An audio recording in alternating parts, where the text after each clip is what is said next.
Whatever the adventure, there's a BMW engineered to take it on. The X3 delivers a striking design with agile performance. The 100% electric i4 packed with pure electric energy. Or the plug-in hybrid X5, an impressive, versatile SUV granting full control on every journey. Choose what powers your next adventure during the BMW Road Home Sales Event. BMW, the ultimate driving machine. Hurry in for exceptional offers through January 2nd. Visit BMWUSA.com for details. When you work in tech at Cox, you get to do meaningful work every day. You get to be the biker who codes as fast as he rides, crafting advanced tech solutions that transform car buying. Or a guitarist who develops harmonious apps and websites, connecting people to people and businesses, all in real time. A savvy soccer mom running solution sets as passionately as she runs gameplays. Be the super secret keeper, designing cybersecurity systems to protect private data and websites. A planet protector, expanding EV battery life and inventing more ways to build a better future for all. When you work in tech at Cox, you get to do career-defining work that solves the greatest problems of our time. Join us and connect to work that improves lives, including yours. Learn more about our family of businesses at cox.career/tech. In late May 1940, the English Channel was uncharacteristically calm, facilitating the perilous journey of the rescuing vessels to the beaches of Dunkirk. The weather played a crucial role during these days. Light easterly winds carried smoke over the beaches, providing a veil that shielded the Allied soldiers from enemy aircraft. Cloud cover between May 28th and 30th further obscured the beaches, hindering the Luftwaffe's bombing runs and offering a semblance of protection to the men below. The soldiers, weary and battle-worn, formed long queues that snaked along the shoreline, each man clutching his rifle and the remnants of his gear. The air was thick, with acrid smoke and the scent of burning oil and the distant rumble of artillery. Despite the overcast skies, the threat of enemy aircraft loomed large, casting a pall over the already somber scene. The, quote, little ships, a flotilla of civilian vessels, braved the calm yet perilous waters to reach the stranded men. Fishermen, pleasure boaters, and merchant mariners. They all navigated their crafts toward the French coast, driven by a shared sense of duty and compassion. Their arrival was met with a mixture of relief and urgency as soldiers scrambled aboard, the weight of their ordeal etched into their faces. The rescue saw over 338,000 troops saved, and it signified the human endurance and solidarity in the face of overwhelming adversity. One man was unique amongst the troops that stood waiting for their evacuation. He would later recruit 3 other men, no less amazing. But who were these men? What forged their courage and camaraderie in the face of mortal danger? And what tragic ends awaited them as they pushed back against the darkness?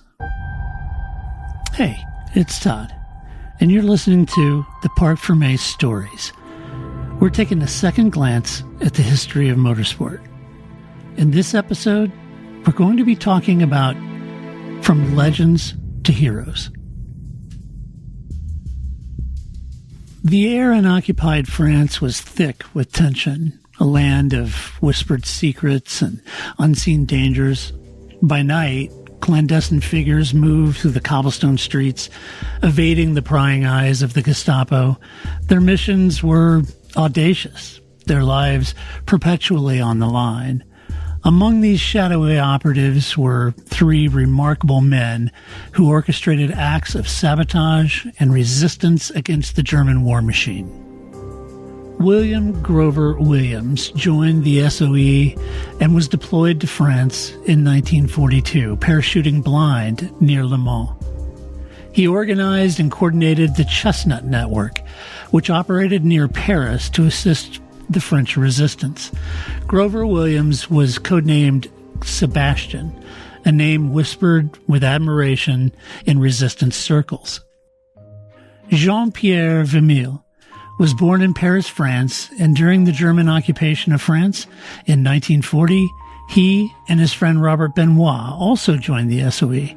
Jean-Pierre was a stoic and brilliant tactician. His keen mind and unflinching courage made him a linchpin of the resistance efforts. Vermeulen coordinated missions with precision, inspiring those around him. Unlike his comrades, Vermeulen survived the war. Then there was Robert Benoit, codenamed Lionel. A man of striking charisma, Benoit turned his family chateau into a covert hub for arms drops and sabotage planning. His methods were ingenious, his resolve unyielding, but even the cleverest operators cannot escape unscathed forever. William Grover Williams, Robert Benoit, and Jean-Pierre Vermeulen were not ordinary men. Each had been recruited by the British Special Operations Executive, or the SOE, a covert organization tasked with, quote, setting Europe ablaze through espionage, sabotage, and resistance. Together, they formed a network of defiance, skillfully eluding capture while delivering devastating blows to the Nazi occupation. William Grover Williams' story is one of valor and sacrifice during World War II. Enlisting in the British Royal Army Service Corps in February 1940, he served as a driver in France before being evacuated from Dunkirk in June 1940. By autumn, his bilingual skills in French and English led to his recruitment by the SOE, where he rose from private to second lieutenant. Codenamed Sebastian, he was tasked with creating Chestnut, a resistance cell in Paris to prepare for action against the German occupiers. In May 1942, Grover Williams parachuted into France near Le Mans with fellow agent Christopher Burney. Operating under immense risk, he reunited briefly with his wife Yvonne, but lived separately for security reasons. He recruited Robert Benoit and Jean-Pierre Vermeulen, using their shared network to gather arms for the French resistance and organize sabotage efforts, including a successful strike at the Citroën factory. Despite lacking a dedicated radio operator, Grover Williams maintained communication with SOE through the Prosper Network's operator, Jack Agazarian, until receiving his own operator, Roland Dallin, in March 1943. The network's downfall began on July 31st, 1943, when Germans captured Dallin using a direction-finding van. Maurice Benoit, arrested soon after, betrayed the location of the Benoit family estate, where Grover Williams was hiding. The Germans seized arms caches and arrested Grover Williams, and shortly after, Robert Benoit, though Benoit managed a brief escape. Interrogated in Paris, Grover Williams endured horrific conditions. In January 1944, he was transferred to Berlin's Reich Security Office and later to the Sachsenhausen concentration camp. In March 1945, he was executed under Nazi orders alongside fellow SOE leader Francis Sutil. Official records mark his death as March 18th, 1945, though there were unverified claims that he survived the war and lived with Yvonne under assumed identity until 1983, but those claims are flimsy at best. Yvonne Grover Williams fled Paris after her husband's arrest and later settled in Normandy, where she bred terriers until her death in 1973. Despite the tragedy of his capture and his execution, Grover Williams' bravery and contributions to the resistance remain an enduring testament to his character and his resolve. Robert Benoit became a key figure in the resistance against Nazi Germany during World War II.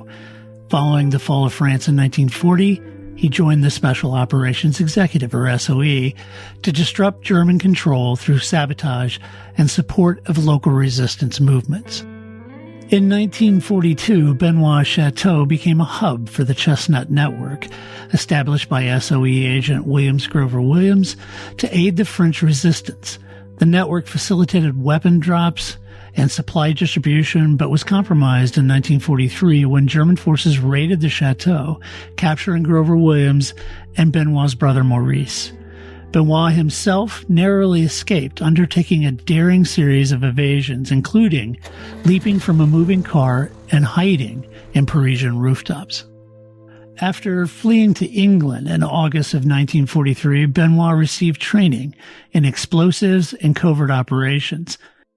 Whatever the adventure, there's a BMW engineered to take it on. The X3 delivers a striking design with agile performance. The 100% electric i4 packed with pure electric energy. Or the plug-in hybrid X5, an impressive, versatile SUV granting full control on every journey. Choose what powers your next adventure during the BMW Road Home Sales Event. BMW, the ultimate driving machine. Hurry in for exceptional offers through January 2nd. Visit bmwusa.com for details. When you work in tech at Cox, you get to do meaningful work every day. You get to be the biker who codes as fast as he rides, crafting advanced tech solutions that transform car buying. Or a guitarist who develops harmonious apps and websites, connecting people to people and businesses, all in real time. A savvy soccer mom running solution sets as passionately as she runs gameplays. Be the super secret keeper, designing cybersecurity systems to protect private data and websites. A planet protector, expanding EV battery life and inventing more ways to build a better future for all. When you work in tech at Cox, you get to do career-defining work that solves the greatest problems of our time. Join us and connect to work that improves lives, including yours. Learn more about our family of businesses at cox.career/tech. Despite his pre-war fame making him a high-risk agent, he returned to France in late 1943 under the codename Lionel. He successfully organized sabotage missions, including the destruction of power pylons near Nantes, which significantly disrupted German operations ahead of the D-Day invasion. In May and June of 1944, Benoit's sabotage teams destroyed repaired pylons, severed telephone lines, and sabotaged railroads, playing a crucial role in preparing for the Allied invasion in Normandy. In June of 1944, Benoit violated SOE protocol by holding a group meeting at his villa. Soon after, he was captured in Paris while attempting to visit his ailing mother. Despite a bold escaped attempt, he was reapprehended and subjected to brutal interrogation in Paris. Misled into believing a fellow agent had betrayed him, Benoit endured nearly a month of questioning before being transported to Germany. Benoit was held at Buchenwald concentration camp, where he continued to inspire fellow prisoners and advocate for an escape, though the plan was ultimately abandoned. On September 11, 1944, Benoit and 15 other SOE agents were executed by hanging a year before Germany surrendered, a grim testament to their resistance efforts. Jean-Pierre Vermeulen was born on February 26, 1908 in Paris, France, and was a courageous member of the French resistance during World War II. With the onset of World War II and the German occupation of France in 1940, Vermeulen joined the Special Operations Executive alongside Robert Benoit and Williams Grover Williams. He engaged in clandestine operations to undermine German forces. Vermeulen's involvement included coordinating sabotage missions and attacks against German occupiers in Paris. Unlike many of his counterparts, he evaded capture and continued his resistance activities until the liberation of Paris. After Paris was liberated, Vermeulen joined the French Air Force, participating in aerial missions over Germany. He flew approximately a dozen missions before the war concluded. His transition from ground-based resistance activities to active military service exemplified his dedication to France's liberation. Their wartime actions were stuff of legend, a testament to bravery and resilience. But what if there was another side to their story, a connection that transcended the chaos of war, a bond maybe forged long before the world descended into darkness? There's little doubt of the heroics these three men engaged in and the dangers, and in Benoit and Grover Williams' case, their death. It was a massive sacrifice that very few can imagine. However, it may not have been quite the leap for these three. Imagine this. The same hands that planted explosive once gripped steering wheels in the throes of high-speed duels. These shadowy operatives of the SOE, well, they weren't just war heroes. They were racing legends. Charles Frederick William Grover may not have been a household name in everyday life back then, but he was well known in the racing community because he was the mysterious Englishman who won the very first Monaco Grand Prix back in 1929. His self-appointed nom de plume of W. Williams, or simply Williams, well, he drove a green Bugatti T35B to victory in Monaco. The 100-lap race was a real battle between Williams and this youngster, a new person on the scene named Rudy Caracciola, in his Mercedes-Benz SSK. And Williams wasn't a one-off celebrity. Between 1928 and 1933, he won 7 Grand Prix, all while driving a Bugatti. This included the 1929 French Grand Prix, and he even beat the amazing Tazio Nuvolari in his Alfa at the 10-hour Belgian Grand Prix in 1931. This made him arguably the most successful British driver before World War II. He had retired from racing to a leisurely lifestyle in Brittany with his wife Yvonne. As Britain's most successful driver pre-war, it's a shame he is almost forgotten in the annals of history because he surely should be celebrated and remembered. To Jean-Pierre Vermeulen, Robert Benoit was a hero and inspiration. Arguably the greatest French driver before Alain Prost, Vermeulen was born the son of a motoring correspondent and made an impression with his races in the French Grand Prix, a win at a hill climb and other races. He got the attention of Robert, who was managing the Bugatti team at the time, and he secured a drive. Unfortunately, the Mercedes and Auto Union cars arrived on the scene, making all other marques uncompetitive. All French races were switched to sports car rules in 1936, and Vermeulen gained success during this period. He won the French Grand Prix in his Bugatti T57G and made his 24-hour Le Mans debut with Robert Benoit, where they dominated in the rain, driving their T57G, nicknamed the Tank, winning by over 100 kilometers, with Vermeulen setting the fastest lap.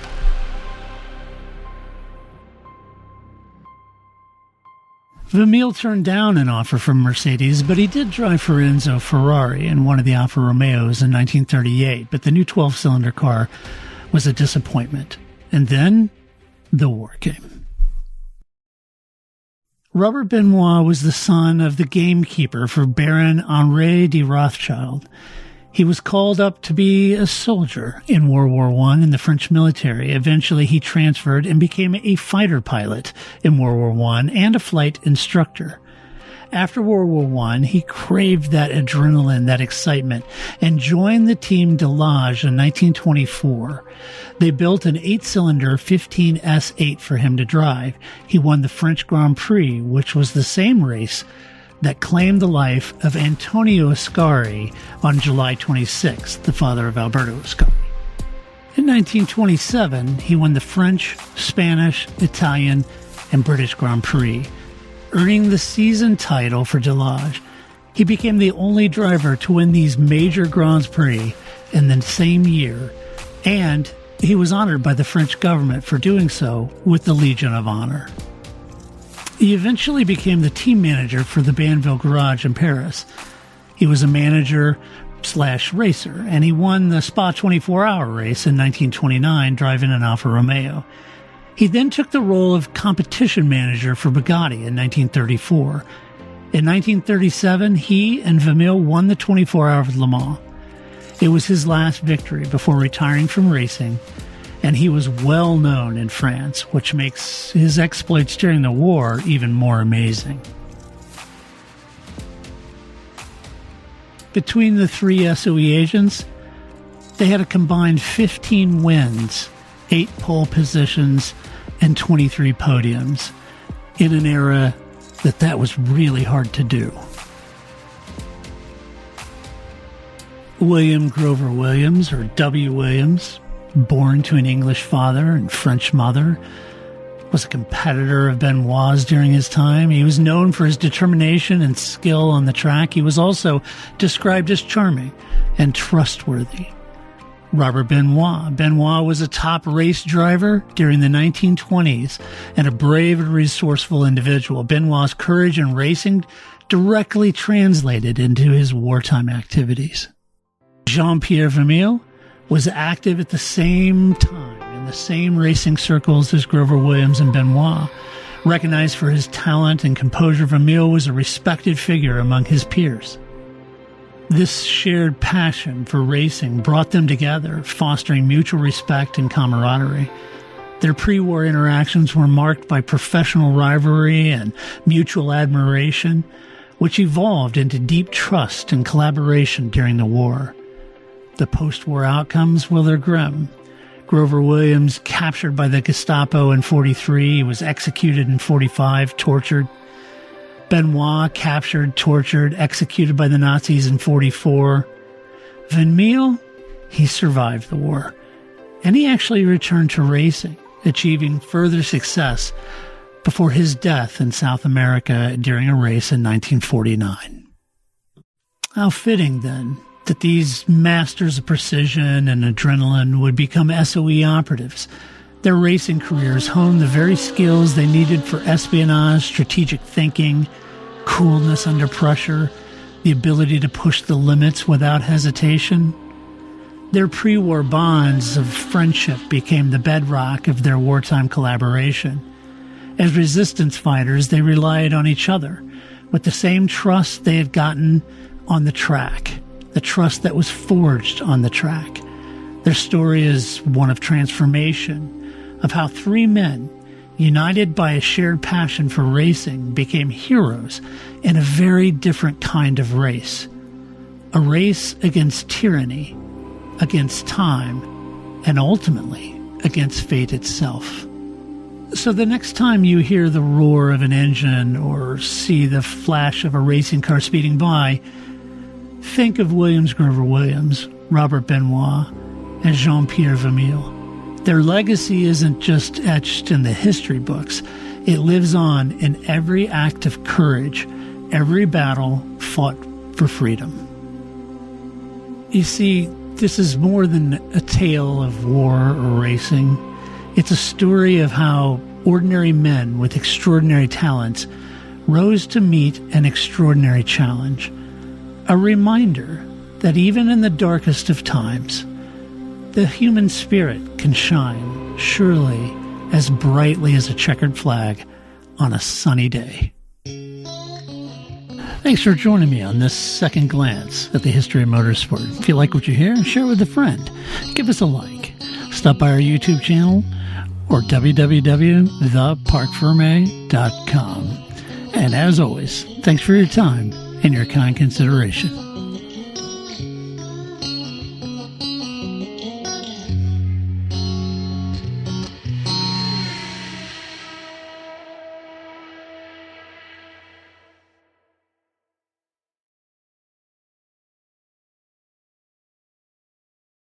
This holiday, BMW has reunited 3 members of the family at the BMW Road Home Sales event. The Agile X3, engineered for any adventure. The plug-in hybrid X5, commanding the streets with unmatched presence. And the all-electric i4, charging into the future with impeccable performance. Hurry in to find what powers your journey at the BMW Road Home Sales event.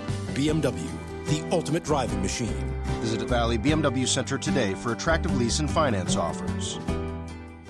When you work in tech at Cox, you get to do meaningful work every day. You get to be the biker who codes as fast as he rides, crafting advanced tech solutions that transform car buying, or a guitarist who develops harmonious apps and websites, connecting people to people and businesses, all in real time. A savvy soccer mom running solution sets as passionately as she runs gameplays. Be the super secret keeper.